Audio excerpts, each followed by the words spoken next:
recorded for the first time back in 1909, and that's the version of this story that they're going to give you. It's called The Good Twin and the Evil Twin. At the conclusion of the performance tonight, I want to ask everybody to stick around for a brief moment. We got something very special, a special presentation that we're going to do. Before we get started, though, I want to acknowledge the Coast Salish homelands and the Coast Salish people of where we are and the lands on which we reside. So I want to acknowledge and honor them. I also want to thank our sponsors. Without them, we cannot do this. ACT Theater, the United Way of King County, also the Puyallup Tribe, the Tulalip Tribes, Native Americans in Philanthropy, and also For Culture. And I also want to give a big thank you to the technical staff, Britt up there. Thank you, Britt.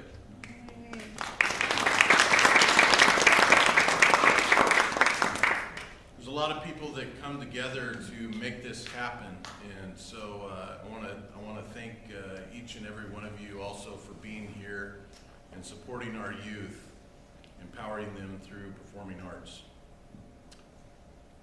With that, we're going to open with the Coast Salish welcome song that our youth typically do in order to recognize the land on which we are. And with that, I'm going to ask our youth to come forward, and then we're going to do the Quechan creation story, The Good Twin and the Evil Twin. Ready, go soaring. Thank you.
Motionless.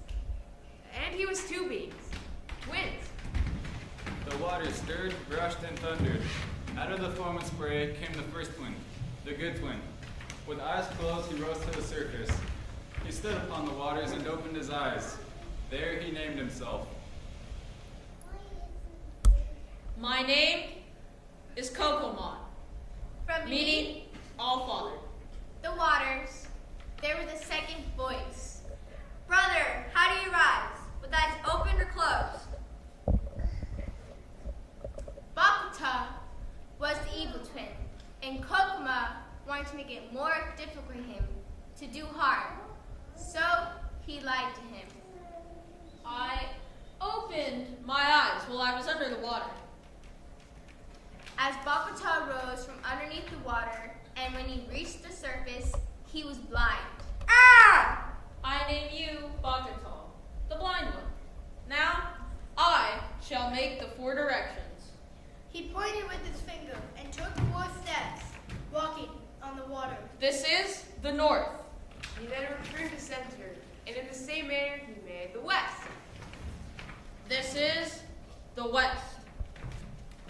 And then he made the south. This is the south. And finally he made the east. This is the east. Each time he took 4 steps in each direction, and then he returned to his spot in the center. Now I shall make the earth. I don't think you have the power to do this. Certainly I have. Let me try to make the earth first. Certainly not. Kokomot stirred the waters into a foamy whirlpool with his hand. It frothed, swelled, and bubbled. As it subsided, there was land. Kokomot sat down upon it, and this made Bakatal angry, but he sat down next to his brother nonetheless. Now I shall make something with a head, arms, and legs. I can make it out of the earth. Bakata formed something resembling a human being. There's no fingers or toes, just lumps. Bakata hid it from Kokoma. I feel like making something. Out of the mud, Kokomot shaped a being that was perfect. It had hands, feet, fingers, and toes, even fingernails and toenails. He waved this being 4 times towards the north, then stood it on its feet. It moved. It walked. It was alive. A man. Kokomot made another being the same way, and it was alive. A woman. Bakatal went on trying to make humans.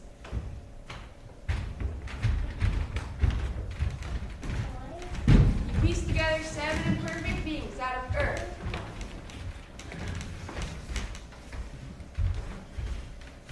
What are you making? People. Here, feel these people that I've made. Yours have no hands or feet. Here, feel. Mine have fingers, thumbs to work, to fashion things, to draw bows and pick fruit.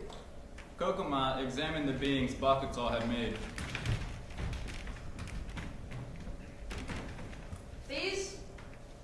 These are no good. Kokoma stamped them to pieces. Bakata, so enraged, he dove down deep beneath the water amid rumbling and thunderings. From the depths, he sent up the roadman, bringer of all evil. Kokoma stepped on the roadman and killed it, except for the little whip that slipped out from under his foot.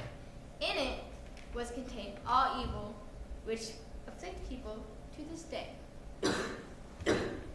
So Kokomot was by himself, except for the 2 beings he had made. These were the Quechan. He now made the Cocopas, the Kumie, and the Mojave. He created them in pairs. Then he rested. 4 tribes he had created. After he rested, he made 4 more. The Apaches, the Pima, the Peeposh, and the Coahuilas. The ones he had made first, the Quechan people, said to Kokomot, Teach us how to live. First, you must learn how to increase. Now, in order to do this, out of nothing, he made a son. He named him Kamashima. He taught men and women to not live apart, but going together to raise children. But still something was missing.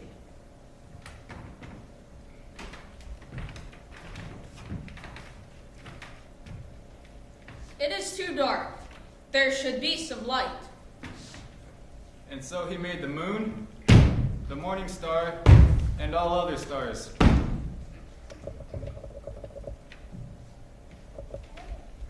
My work here is finished. Whatever I have not finished, my son Humashima will finish. Among the beings that Kokoma had made was Hanyi, the frog. She was very powerful. Fire could not destroy her. I want to destroy him so I can take over his power. Kokomot knew this because he knew the thoughts of all the beings he had made. I have taught the people how to live. Now I must teach them how to die. For without death, there will soon be too many people on this earth. So I will permit Hanyi to kill me.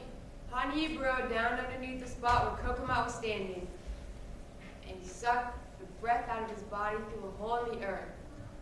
Kokomot sickened and lay down to die. He called all the people to come to him. My people, And all came, except the white man. He stayed by himself from the west. The white man was crying because his hair was faded. He was pale and washed out. Kamashitamo, tired of hearing him crying, went over him and tied 2 sticks together in the form of a cross. Here, stop crying. Here's something for you to ride. The white man straddled these sticks, and it turned to a horse.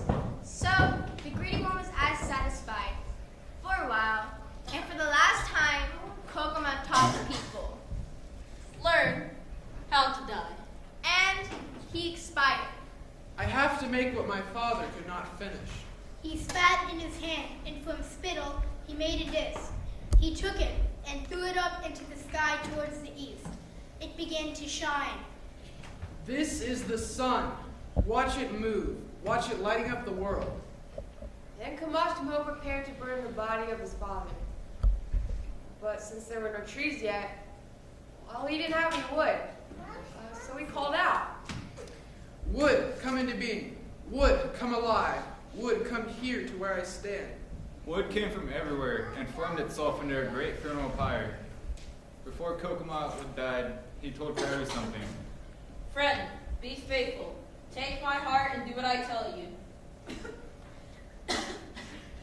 Coyote misunderstood. He thought he was supposed to eat the heart. Kamashitamo knew this because he could see into Coyote's mind. So he told Coyote, Go get a spark from the sun to light a fire. Fine. As soon as Coyote was gone, Kamashimo took a sharpened stick and twirled it into some soft wood until it sparked a flame. Look, my people, this is the way to make a fire. Quick now, before Coyote comes back. And with these words, he lit the funeral pyre. No one lamented for Kokomot because, well, they didn't understand what death was. Before the flames consumed the body, Coyote returned. He leapt up quick as a flash. He seized Kokomot's heart, and he ran off with it. The animals and humans chased after him, but he was too fast. Coyote, you have done something bad. You will never amount to anything. You will be a wild man without a house to live in. You will live by stealing. For your thefts, the people will kill you. After Kokomot's body was burned, the people asked Kamashitamo. When will Kokomot come back? He will never come back. He's dead. He let himself be killed because if he had gone on living, then all you people would also live forever, and soon there would be no room left on the earth. So from now on, everybody will die sometime. Then all the people began to lament.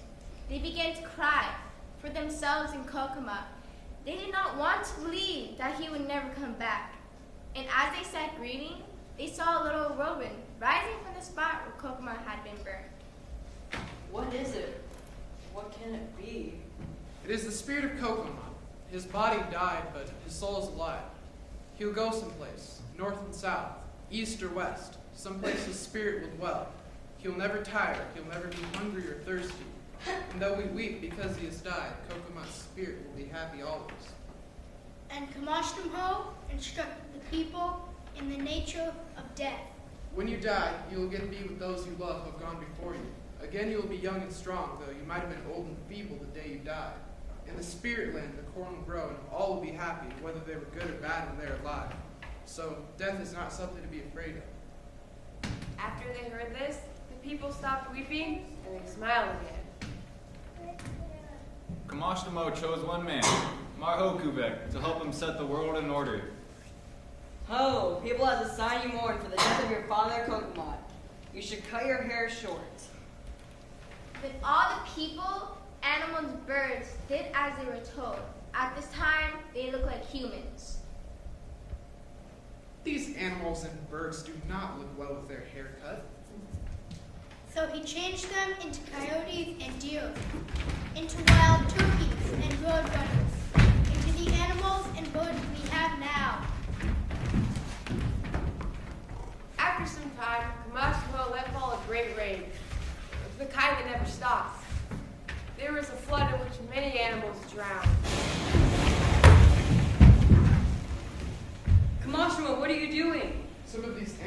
too wild. Some have big teeth and claws that are dangerous. Also, there are simply too many. So I'm putting on this flood. No, stop the flood. Many people need these animals for food, and the people like to hear the songs of the birds. And rain and flood make the world too cold, and people can't stand it. Kamashimo made a big fire that evaporated the waters. The fire was so fierce that even Kamashimo himself was slightly burned. Ever since that time, the deserts have been hot, and the people are used to the heat. Over there is your father Kokomat's house. We must pull it down because when a man dies, the spirits of his house and all of his belongings must follow him to the spirit land.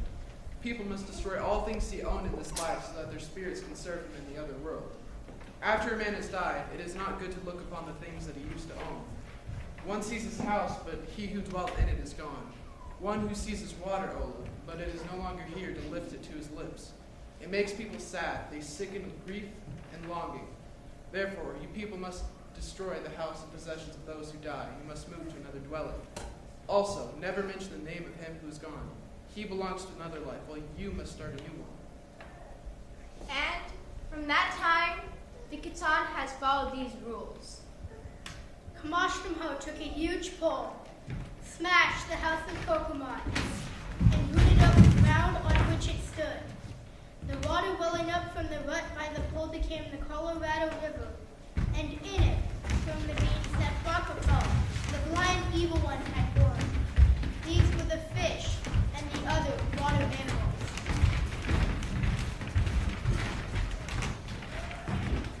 Captain Crow was a great planter and reaper. He brought corn and all kinds of useful seeds from the four corners of the earth.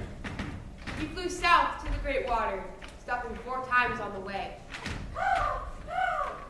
Each time he did this, a huge mountain would rise. After the overflow of the rivers that Kamashimo made, the people had been scattered across the planet. But Kamashimo kept the Quechan people close to him because they were special people he loved. Listen closely. I cannot stay with you forever. I am now only 1, but soon I will become 4. My name will no longer be Kamashimo. I will turn myself into 4 eagles. The black eagle of the west, the brown eagle of the south, the white eagle of the east, and the 4th eagle, whose name is unseen. No man has ever caught a glimpse of him. After Kamashtamho had turned himself into the 4 eagles, he no longer dwelt Quechan in the shape of a man. He kept watch over them, and in their dreams gave them power. Kokomot advises people through Kamashtamho when they sleep.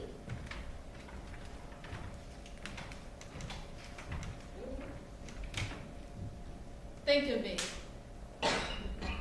Think of all that I taught you. Sick people should especially follow my teachings. Now Bakotal, the blind evil one, is under the earth and does bad things. Usually, he lies there quietly, but sometimes he turns over. There is great noise of thunder. The earth trembles and splits open. Mountainsides crack. Flames and smoke shoot out of their summits.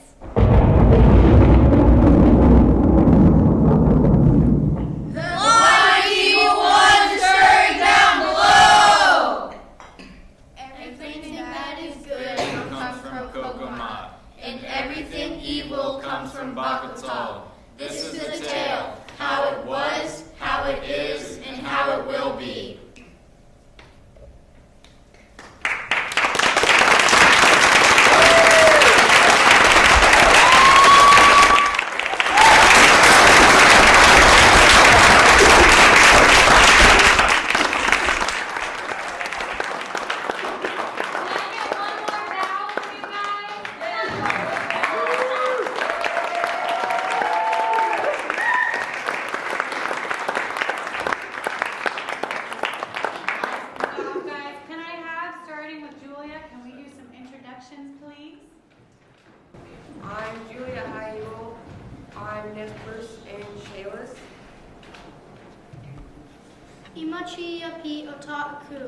My name is Andrew. My Native American name is Rotbunny, and I am from the Lakota tribe.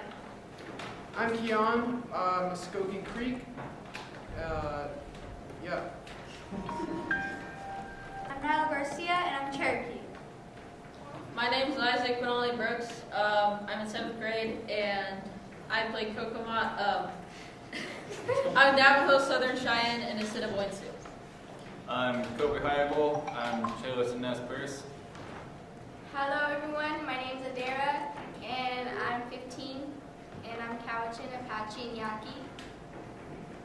My name is Jackson. I'm Northern Arapaho, Shoshone, and Hercules, and Iowa.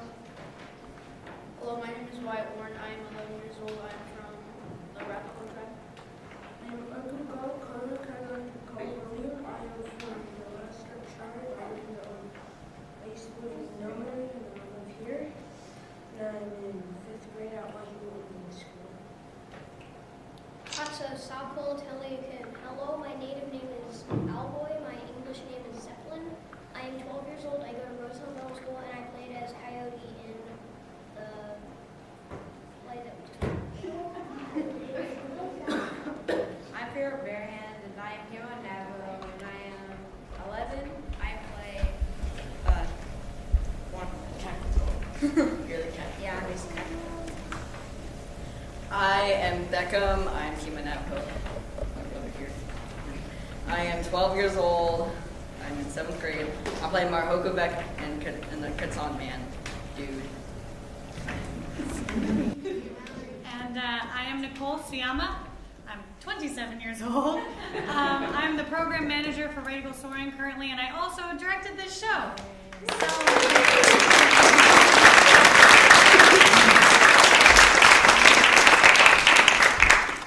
I just wanted to say, awesome job, you guys. Thank you all so much. And I want to especially thank the parents in the community for letting me have your students every Saturday and to deal with me. It's really fun, right guys? It's really fun. Yeah. But yeah, thank you. Please keep bringing your students back to Radical Soaring. We love them. They're all amazing. They do great work. They have grown so much in the since February we started. Started in February, and they have grown exponentially and just been such a delight to work with. It's been so great. We are going to do something right now. Can I have everybody in the front? Can I have you come back on the stage and just take a step back, but stay up here? You can get in line, move back a little bit, and then Russell, take it away. Well, real quick, before we do this, again, I want to say thank you to our sponsors. Act Theater has been so amazing. They made it really home for Red Eagle Soaring. So I want to say thank you to Act. Also, the United Way of King County. We could not do this without them. Their support has been monumental. So thank you, United Way of King County. Also the Puyallup Tribe, also the Tulalip Tribes, Native Americans in Philanthropy, and also Fort Culture contributed greatly to helping us make the spring performance happen. So I really want to say thank you to them. I want to thank you. I want to thank the Res parents. We can't do it without your support on the other end. And I know sometimes it might get a little grueling for your child as they're going through this process, but it's all about growth. And I'll tell you, I have seen such tremendous growth out of each individual that you see up here over the last few weeks. I've seen some really amazing growth happen. They've built their confidence, their ability to express themselves, learning how to work together as one to be able to bring a story like this to a stage. It's big stuff, and it'll always rest in their core memories. So thank you so much for your support. You are the most fundamental piece of their life as the the parents and the guardians and the family members. So thank you. I want to pass these out so everybody has a show poster that they can take home with them. And I'd like to also call Martha up to the stage. Martha Bryce. Martha Bryce.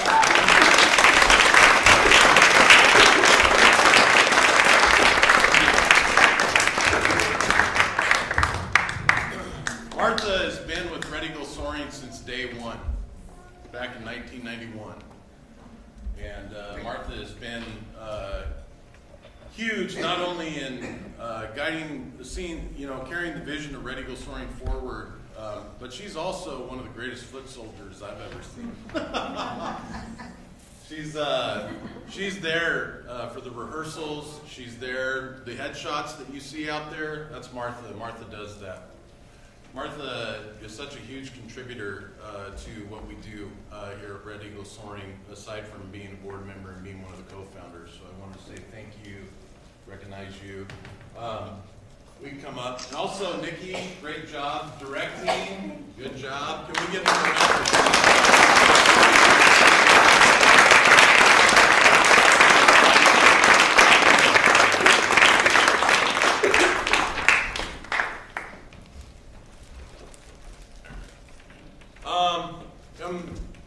As we're doing this, I'd like to call the Red Eagle Soaring board members to come up to the stage. So our board members that are present in the audience.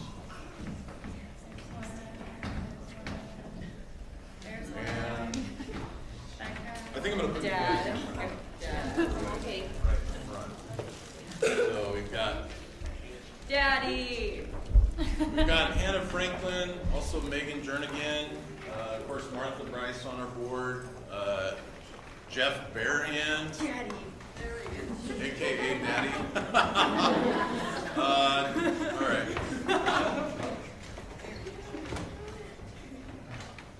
So this is actually something very special.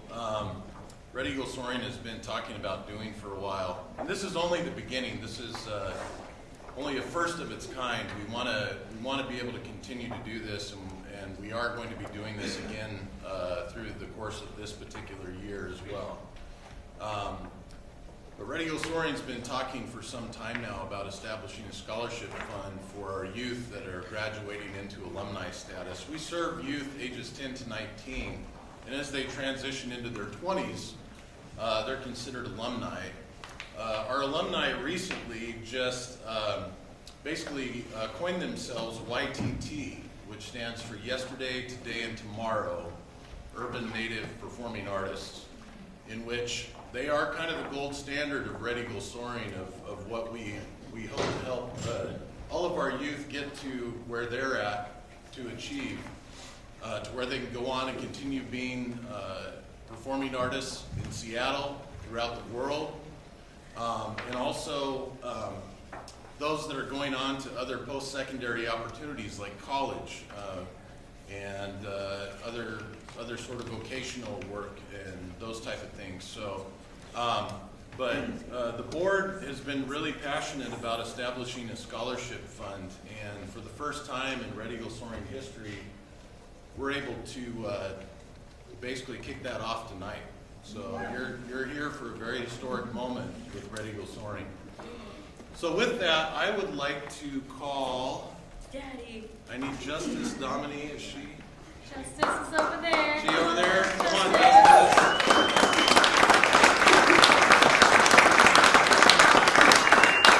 I am going to have you guys introduce yourself. And then I'm also call Solomon Calvert Dara.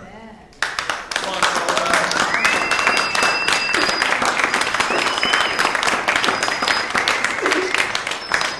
You guys just want to briefly introduce yourselves, and then I'm going to kick it over to Hannah.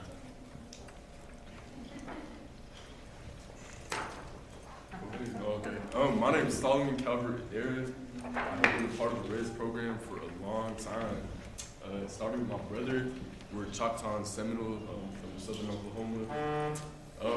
And I can't even start to say how much RES has done for me and my family.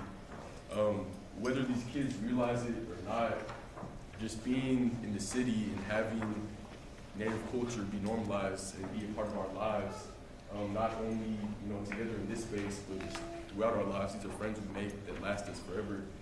It means a lot. Be here to be able to make friends, eat food, and do something like this to tell stories. It means a lot for us. So once again, thank you. I'm Justice. I'm Quechan and Sue, and I was in Red Eagle Soaring for 8 years. Yeah, we were little. We used to look like them. So yeah.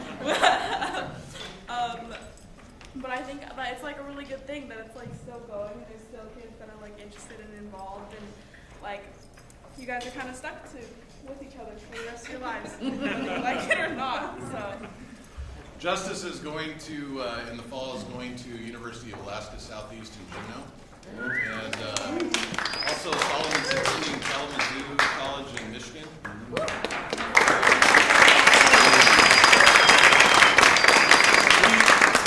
have other Red Eagle Soaring alumni in which we're going to be recognizing here in the future.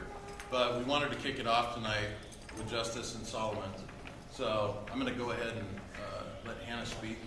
Sure. Hi, I'm Hannah Franklin. I'm the board president at Red Eagle Soaring. And so we want to present you both with a scholarship of $1,500 for college expenses as you guys go off and do what you're about to do next. It's pretty cool that you guys are who you are now. I remember when you were just little babies, and like Solomon was like the most adorable little kid, and everyone thought, oh gosh, is he ever going to grow up, or is he just going to be this like adorable like child human forever? And now look at him, it's amazing. And Justice, anyone who knows Justice would never think of it, but in the beginning he was like painfully shy. It was like, I cannot hear you, kid, come on, speak up, and now Justice is one of the most outspoken people that any of us know, right? So amazing work in your time with Red Eagle Soaring, and we wish you all the best in what you guys are going on to do next. And speaking of YTT, Russell mentioned, little plug for later this summer, the YTT program is going to be involved in the Act One Festival here at Act Theater. One of our alums in that group, Dylan Elwood's play, was chosen to be in that festival.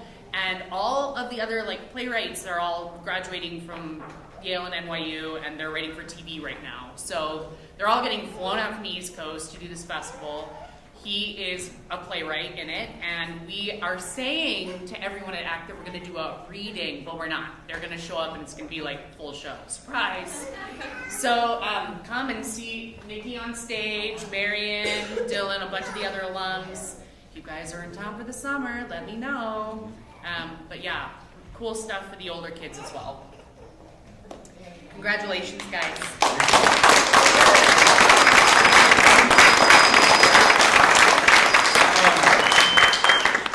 Before we close tonight, a couple more quick announcements. There's a production here at Act Theater currently called Passover. It's a really powerful production that if you would like some discounted availability to come and watch it while it's here, I do have tickets, like discount tickets, so come see me and I can get you hooked up with that. One more thing I do want to mention.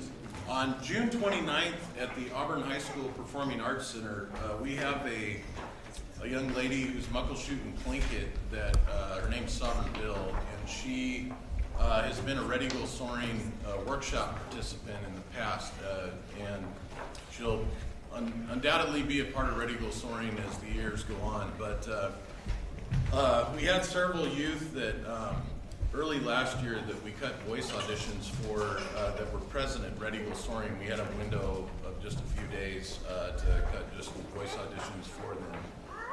Anyway, she received a call back and she got to lead in a new series that's going to be on PBS Kids called Molly of Denali. And it's the first nationally distributed series with a Native American lead.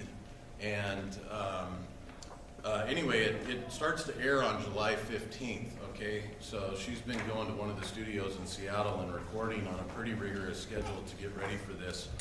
Well, June 29th from 1 to 3 p.m. at the Performing Arts Center in Auburn, at the high school, at Auburn High School, is going to be the kind of the kickoff to the premiere for the Seattle market. So families, youth are invited to come. It's a free event. It's open to the public. There is an event on Facebook, and they're just welcoming everybody to come to kick off the series. The series is geared towards 4 to 8-year-olds, so it's geared towards a very young audience. But it is rather groundbreaking that PBS is doing this, and also to have this caliber of story that has really Native advisors all over the map on it. as well as there's language, there's culture, there's all sorts of things. It's based on a young girl that grows up in an Athabascan village in Alaska. So anyway, and her name's Molly. So I just want to let you know about that, and then invite everybody to come to Auburn on June 29th and bring your children. It's going to be a fun time. There's going to be swag. There's going to be some free things handed out, and everybody will have a good time. So, but with that, can we have one more round of applause for our Ready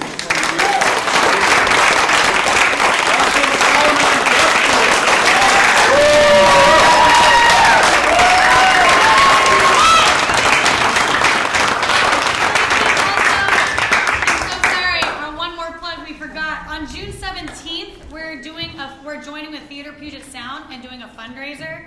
It's for Red Eagle Soaring and Theater Puget Sound. It starts at 5:30 at Lagunitas Tap Room, and I will be hosting karaoke. So please come hang out. It's all ages friendly. It's even dog friendly. So bring your fur babies. All right. Thank you all.